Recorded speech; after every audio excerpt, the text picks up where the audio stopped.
Hi guys, today for our Ixl math lesson, we're going to be doing M11, M14, and W5. So I'm going to first show you lesson M11. So this one is converting to and from a number up to 100. So if you saw the number 301 and it said to type in the missing numbers, how many hundreds, how many tens, and how many ones, there would be 300s.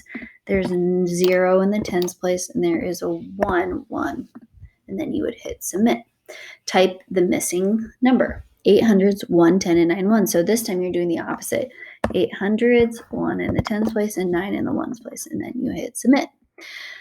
579. So there's 500s, there's 7 in the tens, and there's 9 in the ones, because 79 is 7 tens and 9 ones. So that is M11. Now, that is a little bit simpler one. M14 is more challenging. So click on M14, or you don't have to click on it as I go because your questions are not going to be the same as mine. So this question says solve. How many tens is equal to 41s? So if you have the Sadly or Connect website, you could go to it. It's on my website. It's helpful. If not, that's fine too. You can just do it in your head. So it said if I had, here's a 1. If I had 40 of these ones, how many tens would that be? So if I had 40 of these, if I had 40 of those ones, what is that over here? What would that equal as far as 10 sticks go? Well, I know that I can put 10 of these in a stack. So if I have 10 of these, I could make one 10 stick. So 40, how many 10 sticks would that be if I had 40 of these? Well, that would be 10, 20, 30, 40. So how many of these did I use? Well, how many of these are there? There's 4 of them. So I would go back and I would say 4 tens is equal to 41s. Let's do another one. 700s is equal to how many tens? So if I have, let me clear this. If I have 7 of these hundreds,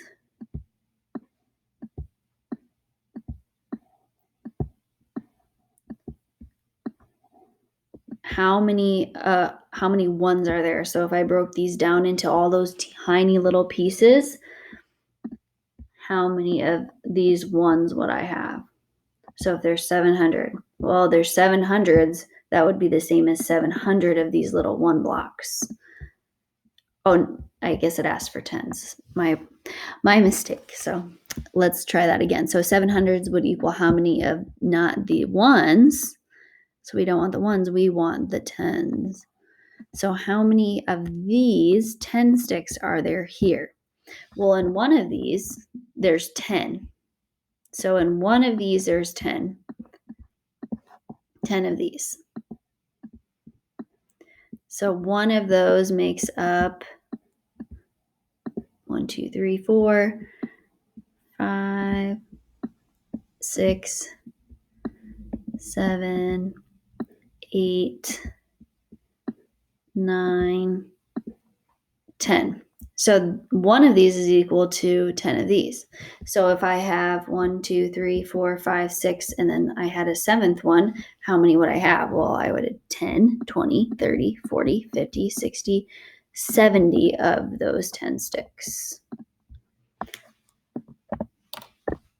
So 700 equals 70 tens. How many hundreds are in 300 ones? Well, if I had 300 of these, if I had 300 of these ones, how many of these would that equal? Well, 300, so it would be 100, 200, 300. So that would be 1, 2, 3 hundreds. 6 tens equals how many ones? So if I have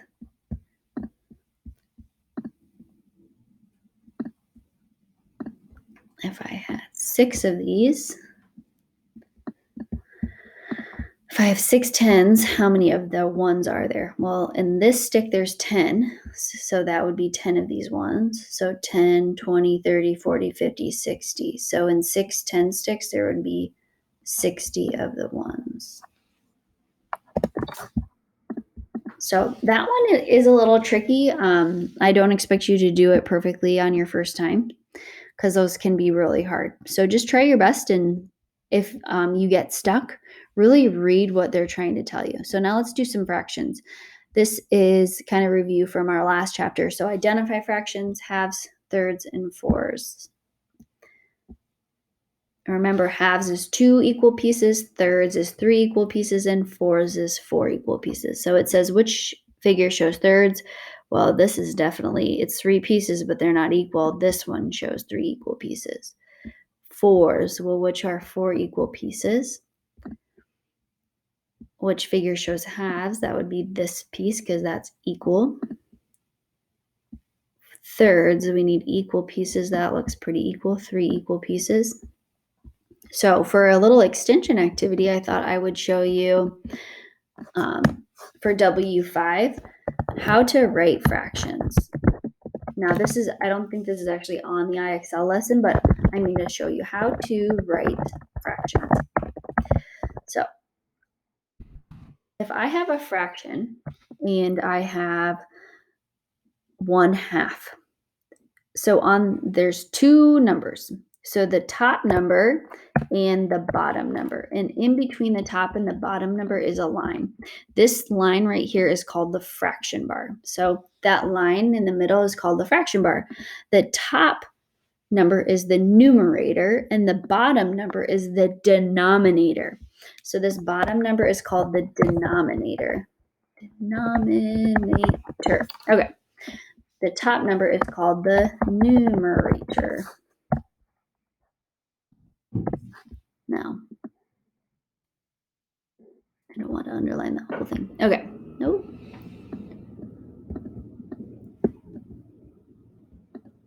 There we go. So the top number is called the numerator and the bottom number is called the denominator. And unfortunately, I'm not sure if those are spelled right.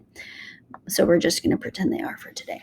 So the numerator and the denominator. So the denominator tells you how many parts something is broken into. So this fraction reads 1/2. So this bottom number, the denominator, shows you that it's broken into 2 equal pieces. Now, if I had 3 equal pieces, it would be thirds. If I had 4 equal pieces, it would be 4 on the bottom. Now, this top number tells you how many of those pieces were taken. So if I had a pizza broken into 4 parts and I ate 3 of them, I would say I ate 3 out of the 4 pieces, or 3 fours. If I ate 2 pieces of pizza out of the 4, I would say I ate 2 fourths. Now, let's say I was doing thirds and I ate a third of the pizza. I would say I ate 1 piece out of the 3 pieces. I would say I ate 1/3. So this right here, this is how you write a fraction. The top number is called the numerator. The bottom number is called the denominator. I just thought that would be an extra little something for you to learn today. And it's kind of a 3rd grade skill. So that just shows you that you're going to be ready for next year. So I hope you guys are having fun doing your math. And if you get stuck, don't be afraid to ask, okay?